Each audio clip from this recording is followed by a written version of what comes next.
Usually I get the push, like I was even CS early on, but I looked mid, ulted, and then didn't realize I was actually dying and actually just literally trolled and just died to the window and he just dove me at tier 1. So it's just, on my part, it's like a really bad error by me. But usually what happens in that lane is you just push out consistently. You're about like even CS or like up 5 to 10, and then you play the team fights, and then you kind of just go from there. Hey guys, Parks Owsley here with the Shotcaller, joined by Lourlo, the top laner for Golden Guardians. Congratulations on your win. How's the team doing? Yeah, the team's doing good. Honestly, it feels really good because we just got off our first 2-0 as an organization, so I think everyone's like feeling pretty good. So it just feels nice. I'm really happy. Yeah, awesome. It's fun kind of seeing, after the 2-week break, some things are changing up.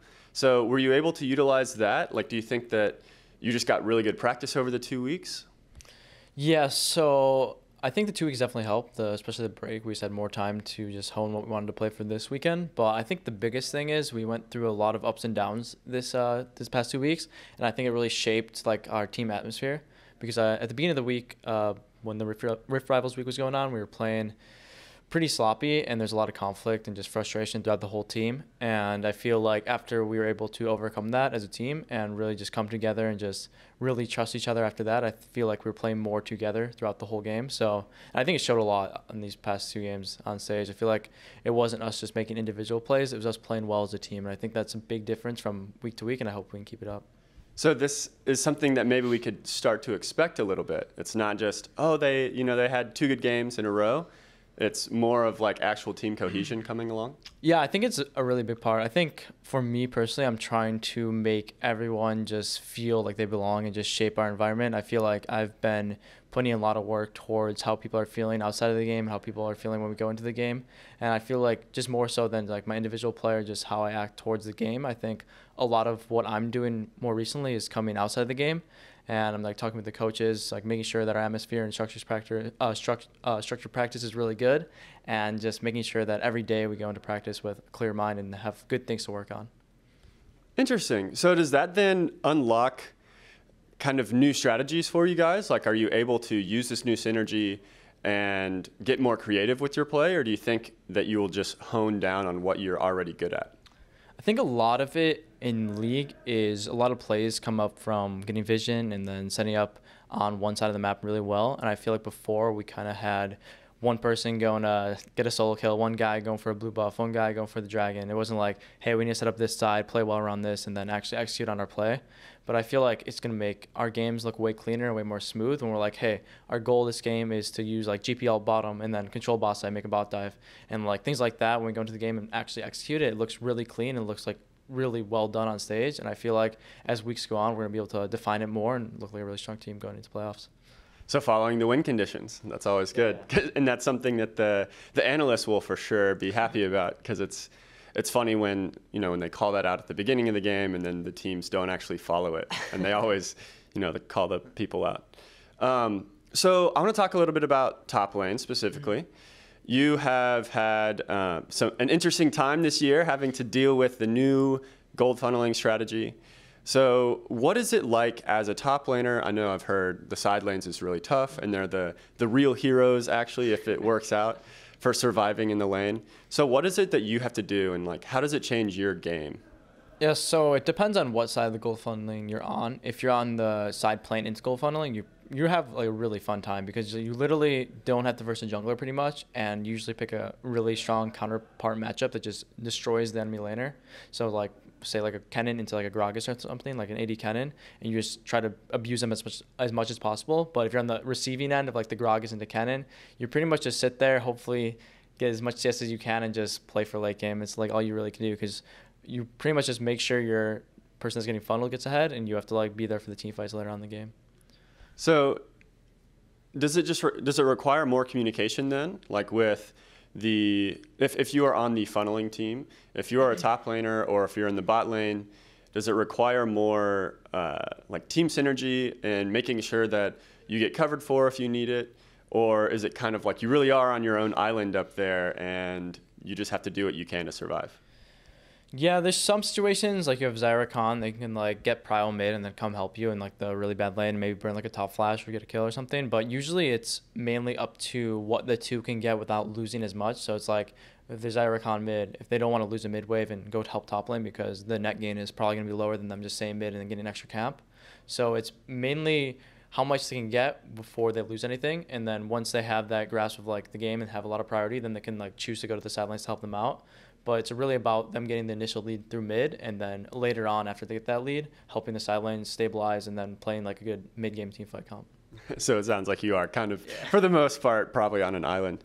So what makes like, how do you then choose your champion? Because I've noticed, or you played a Malphite last week or 2 weeks ago, and I'm curious why to pick that with the funneling comp, since it's not someone who can easily, shove a lane or something. And they, of course, just camped you the whole entire game. And it was really sad because I was excited, just because it's a new pick. So why pick Malphite? Like, what goes into your champion pick consideration? Yeah, so basically when you're on the funnel side, usually you want to engage from either both side lanes or one side lane, and Malphite gives that. And on top of that, you never want to pick a priority lane. You never want to be picking like a Fior, like a Riven, or like something that's just wanting to win lane because you're not going to have jungle pressure. So it pretty much becomes a 2v1. You're going to have to verse whatever the top matchup is and then the jungler the majority of the game. So it's usually you want to play a tank or something that's really self-sufficient if you're on the funneling end. And then on top of that, self-sufficient is like one of the key things. And after that, it's having engage, and Malphite kind of gives that. But the thing with that draft is that we just gave them too many power picks and we kind of got ran over. We gave them Aatrox, Galio, and then X, and we just couldn't play the game. But usually if you have like that, I guess, formula, it usually turns out better. But we just played bad and got like a little outdrafted in that game. So Yeah, that time it didn't work out.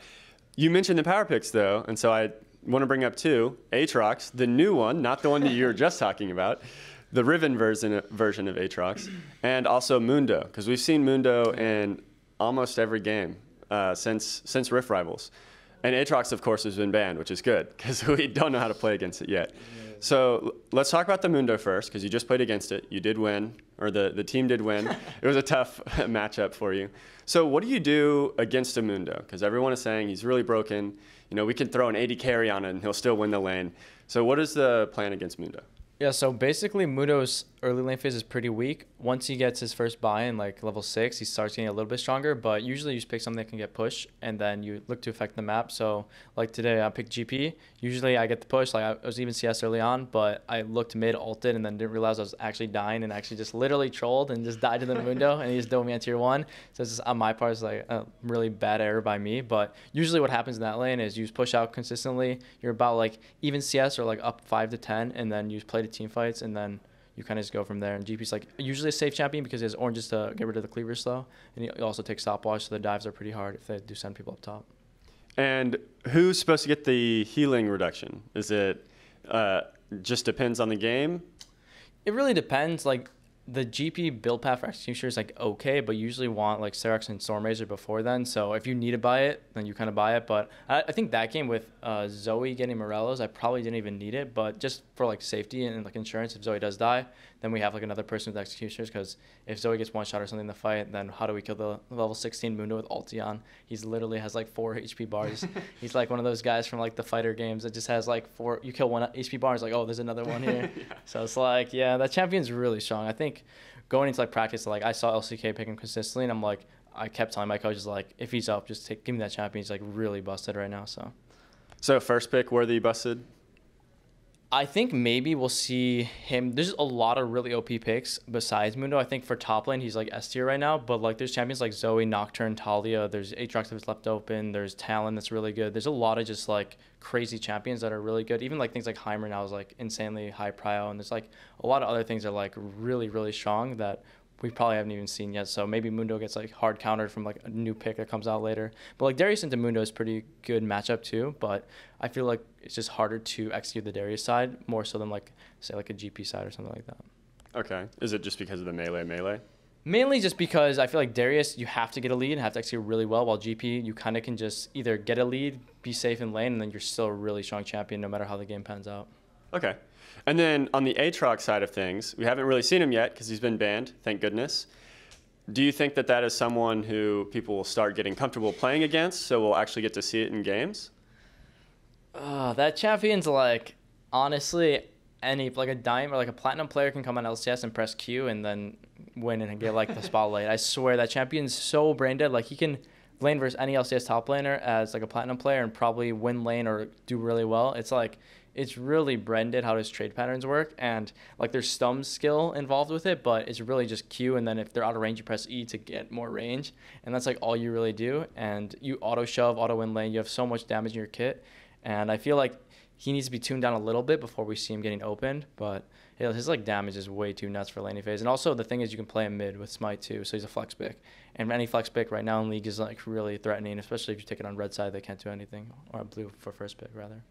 Well, thank you for that. Hopefully they'll tune him down again because he's fun to watch, Yeah, but for sure. I can understand not wanting to leave that open, especially as a top laner.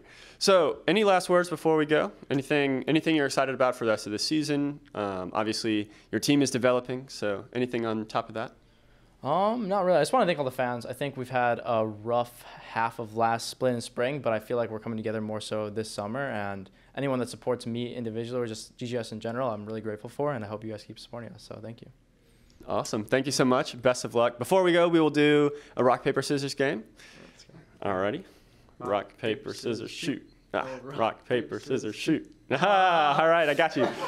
Thank you so much, and best of luck going forward. Yeah, awesome. We'll see you guys next time. Hey guys, thank you so much for watching that video. To see more fabulous hair, oh gosh, yeah, please like and subscribe, comment as well. We'd love to have you. And watch some of these videos over here. Thank you so much. We really appreciate it, and I will see you next time. Bye.